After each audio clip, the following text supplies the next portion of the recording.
বর্ষা এখনো সেভাবে শুরু হয়নি দক্ষিণবঙ্গে, কিন্তু এখন থেকেই প্রমাদ গুনছেন সন্দেশখালীর মানুষ, কারণ ডাসা নদীর বাঁধ বসে গিয়েছে।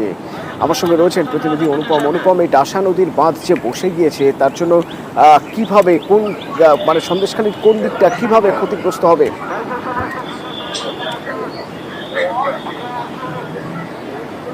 আর দেখো অতটা প্রথমেই বলে রাখি, একটা প্রবাদ বাক্য আছে, নদীর ধারে বাস চিন্তা 12 মাস। আর এই প্রবাদ বাক্য একদম সন্দেশখালী হিঙ্গলগঞ্জে একদম মানুষ কিন্তু পদে পদে কিন্তু অনুভব করে। তার কারণ এই সন্দেশখালীতে যে নদীমাতৃক এলাকা, এখানকার যে রায়মঙ্গল, ডাসা, এসব বিভিন্ন নদীর বাঁধ প্রায়শই ভাঙে এবং এখানকার গ্রাম কিন্তু গ্রামের পর গ্রাম প্লাবিত হয়ে যায়, এলাকার মানুষ ঘরছাড়া হয়ে যায়, চাষের জমিতে নোনা জল ঢুকে ক্ষতি হয়, মাছের ভেড়ি ক্ষতি হয়। আর এবার এখানে যে ডাসা নদী, সেই ডাসা নদীর খুলনা যে ফেরিঘাট, তার পাশেই নদীর বাঁধ প্রায় 100 ফুট মতন বসে গেছে।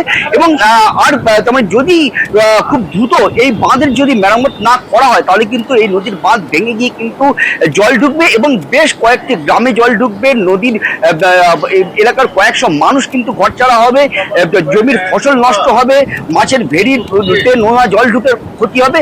এবং সে কারণেই কিন্তু এলাকার মানুষ কিন্তু রীতিমতো আতঙ্কিত। এবং এই বিষয়ে আমরা যে সন্দেশখালীর যে বিধায়ক সুকুমার মাহাতো, তার সঙ্গে আমরা যোগাযোগ করেছিলাম। তিনি বলেছে যে তিনি ইরিগেশন দপ্তরের সঙ্গে যোগাযোগ করেছে, অবিলম্বে এই বাঁধের কাজ শুরু হবে। অতনুদা, ধন্যবাদ।